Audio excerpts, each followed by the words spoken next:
Kalau kawan-kawan di bawah harus sekarang menggelorakan MLB, sepertinya hal ini penting untuk dilakukan. Kita butuh pemimpin ini yang betul-betul membela kiai-kiai pribumi, bukan membela orang-orang yang ingin menyingkirkan kiai-kiai pribumi dari tanah dan negerinya sendiri. Kalau Gus Yahya tidak tunduk dan patuh kepada organisasi, keputusan muktamar dan peraturan ARD, maka selamat datang pemimpin baru di Nahdlatul Ulama. Setuju? Setuju. Kemelut di tubuh PBNU kian meluas. Pada Jumat siang, massa yang menamakan diri Aliansi Santri Gus Dur menggeruduk kantor PBNU Jakarta Pusat dan mendesak Ketua Umum PBNU segera mundur dari jabatannya. Ketika melanggar muktamar, siapapun ketua umum yang mengawal menakoda ini harus mundur. Yahya yang kepingin jadi apa yang bisa mimpin NU cuma Yahya. Nah, itu Saifullah juga bisa itu. Jadi wali kota aja bisa kok. Tapi dia sekarang hanya jadi kongkonannya Yahya toh. Jadi Yahya itu memang cari kerjaan. Cari kerjaan. Dia ada sifatnya yang berbeda 180 derajat dengan saya. Saya tidak suka kerjaan. Sekarang kehormatan Nahdlatul Ulama sedang dipertaruhkan oleh kepemimpinan Anda. Jadi jangan salahkan apabila sekarang sudah riak ada suara-suara yang ingin mengadakan MLB, karena warga Nahdlatul Ulama sudah tercerahkan, mampu melihat mana yang hak dan mana yang batil. Walaupun jelas Anda tidak mungkin mau turun sendiri, karena mungkin Anda masih betah duduk dalam kepemimpinan sekarang di PBNU. Ada yang mau geruduk PBNU katanya. Piro jumlah wakmu abin geruduk PBNU. Lah saya ngomong gitu tuh dianggap saya ini belani habaib. Harusnya dia memberikan keteladanan, tanpa harus dipecat, harus mundur. Kalau harusnya Gus Yahya kembali kepada keumatan, keagamaan, sosial. Aksi ini merupakan imbas dari polemik yang terjadi di tubuh PBNU hingga meluas ke sejumlah daerah. Selain mendesak Ketum PBNU Yahya Khalil Stakuf untuk mundur, massa juga meminta Sekjen PBNU Saifullah Yusuf atau Gus Ipul juga untuk ikut mundur. Massa turut menuntut segera digelar muktamar luar biasa. Dan tapi satu yang harus terus diingat, bahwa ulama-ulama yang saya maksud kiai-kiai adalah mereka yang alladzina yanzuruna ilal ummah bi ainir rahmah. Mereka adalah orang-orang yang memandang umat dengan mata kasih sayang. Di PBNU sepertinya sedang tidak baik-baik saja. Romo-romo kiai kita di PBNU sepertinya seperti orang-orang yang sudah kehilangan kewarasan dalam akalnya. Kalau sudah begitu bagaimana tanggapannya dengan secara pribadi? Ya enggak apa-apa, biasa aja. Kan kedoliman. Enggak, kalau bagi saya itu adalah strategi PBNU untuk mencapai tujuan strategis organisasi saja. Saya husnudon. Nah, kalau husnudon bab ini boleh. Tapi husnudon bab nasab yang sudah jelas putus itu enggak boleh. Dosa durhaka hukumnya. Kini muncul wacana MLB atau muktamar luar biasa untuk melengsarkan Yahya Khalil Stakuf dari kursi Ketua Umum PBNU. Yahya dan sejumlah pengurus teras dinilai gagal membawa PBNU yang sejatinya menjadi wadah keagamaan seluruh Nahdliyin. Alih-alih mencerahkan umat, Gus Yahya kerap melakukan manuver yang membuat gaduh. Kita tahu bahwa Gus Yahya ini tidak melakukan keadilan dalam konteks kader Nahdlatul Ulama ke Israel dipecat, sementara dia sendiri tidak dipecat. Ngurusin nyamuk saja kita harus datangkan meriam. Itu kan tidak perlu ya, karena ini juga soal wibawa dari Jamiah juga. Omongan tentang MLBNU ini kan bukan dari kemarin, tapi sudah agak lama. Pasca kami menyuarakan ke PBNU, nampaknya terus menggelinding aspirasi dari warga Nahdlatul Ulama. Dan kami merasa bangga dan bersyukur ternyata dirasakan oleh seluruh kebatinan ini oleh para kiai, para ulama, dan juga para cicit daripada pendiri Nahdlatul Ulama. Ini bukan perkumpulan yang sifatnya sekedar ecek-ecek dan atau kiai-kiai pengangguran. Bagi saya statement Gus Yahya yang mengatakan seperti itu sangat melukai. Jadi jangan pernah melemparkan kalimat sekarang takut kualat dan syafaat. Justru bagi kami Anda lah sebetulnya harus takut kualat dan tidak mendapat syafaat. Sudah tidak usah ngomong banyak-banyak daripada kualat. Pokoknya jangan nantang kualat, karena kualat ini bahaya. Tidak peduli apakah ini berkaitan dengan sesuatu yang masuk akal buat kita atau tidak. Yang penting jangan sampai nantang kualat. bahwa kalimat Nahdlatul Ulama adalah kebangkitannya para ulama-ulama pribumi, ulama-ulama putra-putri terbaik di bumi Nusantara. Tapi pada saat ini kita bisa menyaksikan betapa getirnya sebagian daripada romo-romo kiai kita di PBNU justru dengan membabi buta mereka tetap membela kesesatan dari kelompok Balawi ini. PBNU dianggap belani habaib, menjadi jongosnya habaib, menjadi budaknya, menjadi anunya Ba'alawi. Kita tidak bela Ba'alawi. Kasusnya kan dengan individualnya, dengan Habib A, Habib E, Habib ini. Ya Habib ini saja yang garap. Kenapa kok yang salah ini Habibnya, orangnya? Kok klannya atau organisasinya ini yang digarap? Berarti memang sudah punya tujuan untuk mengaburkan. PBNU itu tidak salah, mungkin ada sebuah tujuan organisasi strategis apabila saya tidak ada dalam kepengurusan LPM untuk saat ini. Makna dari sam'an wa ta'atan ini seolah-olah kita memaksa kepada pengurus, memaksa kepada kader. Ini bukan soal memaksa atau tidak memaksa, ini soal semua sudah terlanjur berbaiat. Salahnya sendiri mau baiat. Sudah seharusnya bahwa para pemimpin di PBNU ini mengedepankan keilmuan, keilmiahan, bangkitnya keilmuan, bangkitnya ulama itu bukan dengan zon, tetapi dengan ilmu pengetahuan. Kalau kita sekarang mau secara jujur, ribuan komentar yang menghujat kepemimpinan sekarang romo-romo kiai yang berada di PBNU. Bahkan kemarin saya sempat bersambung atau disambungkan oleh kawan kita tentang masalah polemik nasab Balawi ini. Artinya pemecatan itu memang real, ada pemecatannya? Tidak ada berupa pemecatan, hanya SK baru yang tidak menyantumkan nama saya. Tetap berlapang dada gitu? Jadi kalau masalah saya di resapel itu, kita ketika diangkat juga tidak mengajukan diri, ya ketika di resapel ya udah salah. Idh kultum sami'na wa ata'na. Di saat kalian jiwanya adalah jiwa sami'na wa ata'na. Apa yang diputuskan PBNU, tidak ada sikap lain kecuali sami'na wa ata'na. Selama keputusan itu keputusan yang benar, ya, jadi sami'na ta'na pada keputusan yang benar. Kepemimpinan PBNU yang saat ini adalah salah satu yang paling buruk sepanjang masa, paling mundur, betul-betul tidak mau mengedepankan keilmiahan, hanya berdasarkan pada praduga. Soal nasab Ba'alawi ujungnya tuh soal husnuzon. Semua ini husnuzon. Kita berhusnuzon saja. Atau kita husnudzon nama orang yang sudah jahat benar, ya kitanya akan kalah. Orang yang husnudzon pada sesuatu yang jelas salah itu pinter apa bloon? Pinter apa bloon?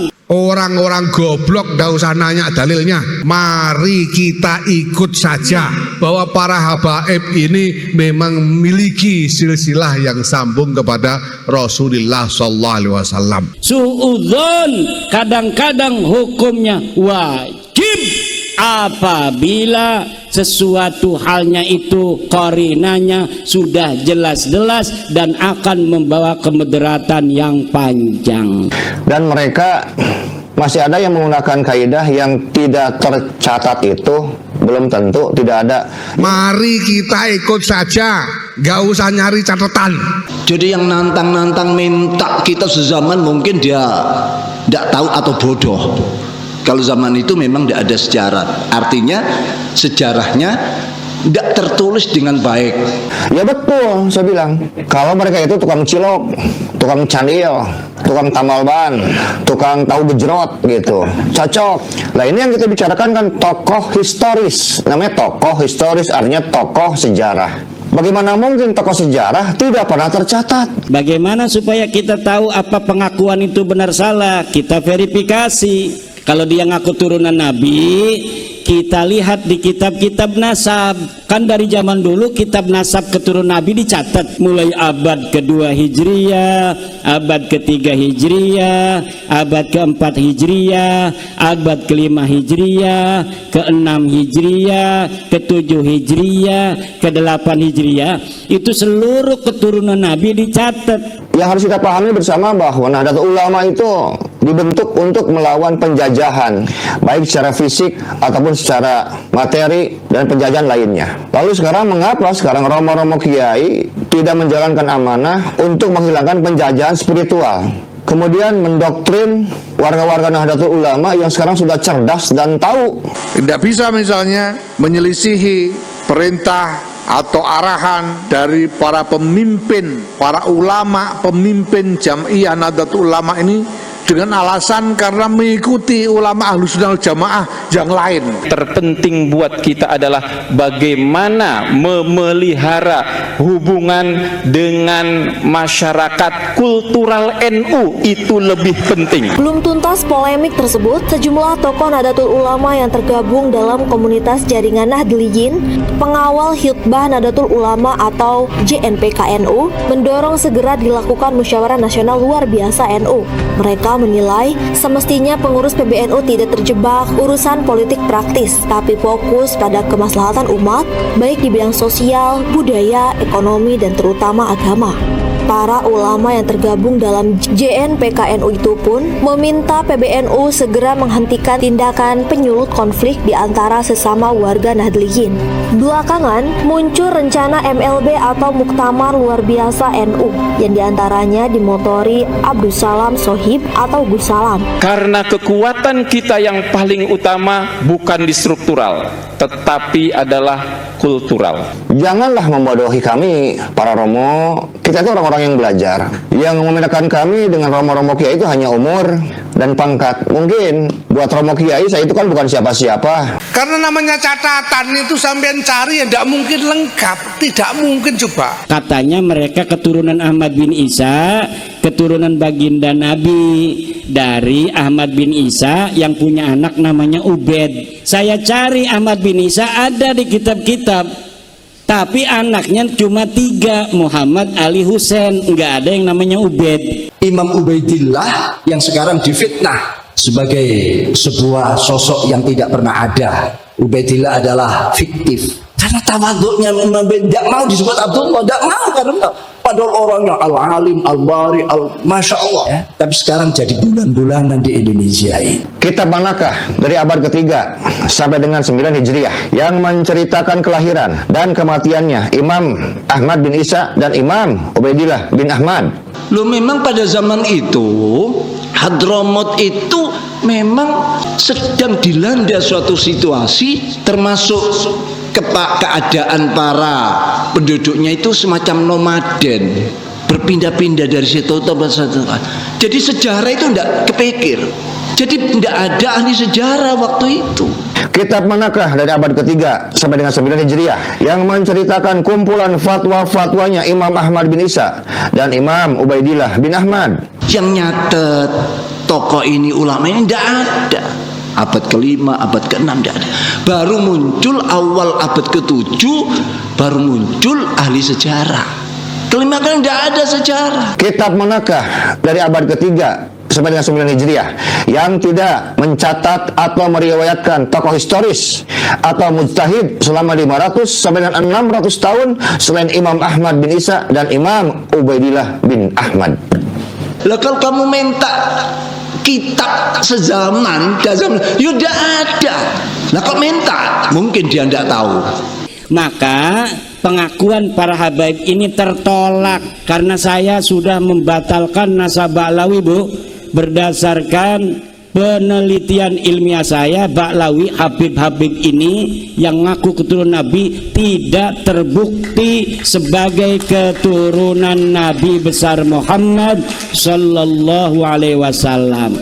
Pengakuan mereka tidak terkonfirmasi.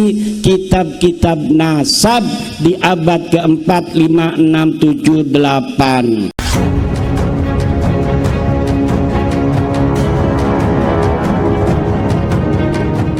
Pada saat ini saya sedang berada di rumah saudara saya di Surabaya dan diminta untuk memberikan keterangan, pencerahan dalam channel YouTube-nya. Walaupun singkat, mudah-mudahan apa yang saya sampaikan mendapatkan manfaat untuk semua pendengarnya. Wabil khusus dalam saat ini bahwa kita semua sama-sama mengetahui Romo Kiai kita di PBNU sepertinya sedang tidak baik-baik saja. Romo-romo kiai kita di PBNU sepertinya seperti orang-orang yang sudah kehilangan kewarasan dalam akalnya. Bagaimana tidak bahwa kalimat Nahdlatul Ulama adalah kebangkitannya para ulama-ulama pribumi, ulama-ulama putra-putri terbaik di bumi Nusantara. Tapi pada saat ini kita bisa menyaksikan betapa getirnya sebagian daripada romo-romo kiai kita di PBNU justru dengan membabi buta mereka tetap membela kesesatan dari kelompok Balawi ini. Bahkan kalau kita mau jujur, dan kalau kita sekarang melihat kepada beberapa masukan dan komentar daripada netizen yang sekarang sudah cerdas, bahwa kepemimpinan PBNU yang saat ini adalah salah satu yang paling buruk sepanjang masa, paling mundur, betul-betul tidak mau mengedepankan keilmiahan, hanya berdasarkan pada praduga, dan yang lainnya yang kita sesalkan juga. Kedepannya ini sudah seharusnya bahwa para pemimpin di PBNU ini mengedepankan keilmuan, keilmiahan, bangkitnya keilmuan, bangkitnya ulama itu bukan dengan zon, tetapi dengan ilmu pengetahuan.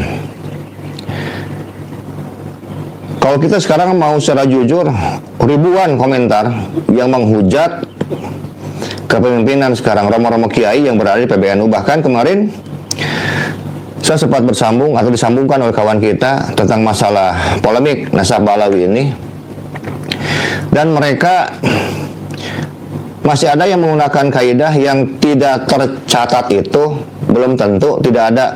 Ya betul, saya bilang kalau mereka itu tukang cilok, tukang candil, tukang tamal ban, tukang tahu gejrot gitu, cocok. Nah ini yang kita bicarakan kan tokoh historis. Namanya tokoh historis artinya tokoh sejarah. Bagaimana mungkin tokoh sejarah tidak pernah tercatat? Dengan label yang begitu hebat, begitu tinggi, memiliki sekarang posisi teratas sebagai imam mujtahid mutlak. Ngeri sebetulnya. Tapi nggak punya karya, tidak punya prestasi, tidak memiliki karya tulis satupun, bahkan fatwanya pun tidak ada dalam dunia ini. Karena itu, kalau kawan-kawan di bawah harus sekarang menggelorakan MLB, walaupun saya bukan orang struktural, sepertinya hal ini penting untuk dilakukan. Kita butuh pemimpin ini yang betul-betul membela kiai-kiai pribumi, bukan membela sekarang orang-orang yang ingin menyingkirkan kiai-kiai pribumi dari tanah dan negerinya sendiri. Kalau kita mundur ke belakang, bagaimana sekarang pemerintah penjajah Belanda waktu itu? Mereka sekarang justru mengusir, membunuh, membantai para kiai-kiai pribumi. Kemudian penjajah Belanda justru memelihara, merawat imigran Yaman yang diberikan pangkat yang begitu besar, privilege yang begitu nyaman, kemudian diberikan gelar Habib. Dan sekarang sampai saat ini masih terasa bahwa yang harus kita pahami bersama bahwa Nahdlatul Ulama itu dibentuk untuk melawan penjajahan, baik secara fisik ataupun secara materi dan penjajahan lainnya. Lalu sekarang mengapa sekarang romo-romo kiai tidak menjalankan amanah secara baik untuk menghilangkan penjajahan spiritual, kemudian mendoktrin warga-warga Nahdlatul Ulama yang sekarang sudah cerdas dan tahu, janganlah membodohi kami para romo. Kita itu orang-orang yang belajar. Yang membedakan kami dengan romo-romo kiai itu hanya umur dan pangkat. Mungkin buat romo kiai saya itu kan bukan siapa-siapa, Saya itu bukan orang penting. Cuman Romo Kiai pun harus tahu. Romo Kiai walaupun berbeda umurnya dengan saya, lebih tua, lebih senior, memiliki pangkat jabatan yang lebih tinggi, tapi Anda harus tahu, Romo Kiai itu bukan siapa-siapa juga buat saya. Ya, nggak penting juga buat saya sebetulnya. Karena yang kita perjuangkan adalah kebenaran. Kita ingin meruat sekarang perjuangan Wali Songo di Indonesia ini. Apakah Romo Kiai sekarang pernah berkomentar investigasi tentang pembangunan makam-makam palsu? Tidak pernah. Apakah sekarang Romo Kiai juga sekarang bisa menyikapi, memfatwakan puluhan fatwa sesat yang disampaikan oleh sekarang dari klan Ba'alawi? Tidak pernah juga. Dan perlu juga saya singgung kepada saudara saya yang ada di PKB dan di P3. Anda ini semua kan mayoritas warga NU. Apa Anda sekarang pernah membantu perjuangan kami? Tidak juga. Ini bukti bahwa warga NU yang berada di PBNU sudah tidak bersuara. Termasuk di MUI pun sekarang sudah bisu. Saudara kami sekarang yang duduk di partai baik PKB, P3 atau mungkin partai yang lainnya pun tidak mau membantu perjuangan ini. Jadi sudah cuek-cuek bebek. Orang sudah bilang hare-hare baik. Jadi jangan pikir kami tidak mengamati, tidak memonitor pergerakan Anda. Kami tahu banyak. Jadi jangan anggap kami ini anak-anak Kiai. Karena kami ini sesungguhnya bukan anak-anak panjenengan semua, bukan. Kami ini para pejuang dan para petarung. Dan kita siap pasang badan di depan. Dan untuk saudara-saudara kami dari Ba'alawi yang sampai saat ini masih kekeh mengaku sebagai zuriat Nabi, ini ada beberapa pertanyaan yang harus dijawab secara ilmiah. Karena segala sesuatu yang asli itu harus dibuktikan. Jangan sekarang mengaku sekarang barang asli, setelah dicek, diverifikasi ternyata barang palsu. Karena barang asli selamanya akan tetap asli, dan yang palsu selamanya akan tetap palsu. Pertanyaan pertama, kitab manakah dari abad ketiga sampai dengan 9 Hijriah yang menceritakan kelahiran dan kematiannya Imam Ahmad bin Isa dan Imam Ubaidillah bin Ahmad? Pertanyaan kedua, kitab manakah dari abad ketiga sampai dengan 9 Hijriah yang menceritakan masa kecil dan masa remajanya Imam Ahmad bin Isa dan Imam Ubaidillah bin Ahmad? Pertanyaan ketiga, kitab manakah dari abad ketiga sampai dengan 9 Hijriah yang menceritakan masa pendidikan keagamaan Imam Ahmad bin Isa dan Imam Ubaidillah bin Ahmad? Pertanyaan keempat, kitab manakah dari abad ketiga sampai 9 Hijriah yang menceritakan hubungan antara guru dan murid-muridnya Imam Ahmad bin Isa dan Imam Ubaidillah bin Ahmad? Pertanyaan kelima, kitab manakah dari abad ketiga sampai 9 Hijriah yang menceritakan prestasi keilmuan dan dakwahnya Imam Ahmad bin Isa dan Imam Ubaidillah bin Ahmad? Pertanyaan keenam, kitab manakah dari abad ketiga sampai dengan 9 Hijriah yang menceritakan pengakuan dan pujian para ulama di zamannya akan keutamaan Imam Ahmad bin Isa dan Imam Ubaidillah bin Ahmad? Pertanyaan ketujuh, kitab manakah dari abad ketiga sampai dengan 9 Hijriah yang menceritakan kumpulan fatwa-fatwanya Imam Ahmad bin Isa dan Imam Ubaidillah bin Ahmad? Pertanyaan ke-8, kitab manakah dari abad ketiga sampai dengan 9 Hijriah yang menceritakan gelar mujtahid atau ahli hadis atau ahli fikih atau memiliki mata rantai asar ulama atau syekh di zamannya bagi Imam Ahmad bin Isa dan Imam Ubaidillah bin Ahmad? Pertanyaan ke-9, kitab manakah dari abad ketiga sampai 9 Hijriah yang tidak mencatat atau menceritakan tokoh historis atau mujtahid atau ulama hadis atau ulama fikih? Pertanyaan terakhir, yaitu pertanyaan yang ke-10, kitab manakah dari abad ketiga sampai dengan 9 Hijriah yang tidak mencatat atau meriwayatkan tokoh historis atau mujtahid selama 500 sampai dengan 600 tahun selain Imam Ahmad bin Isa dan Imam Ubaidillah bin Ahmad?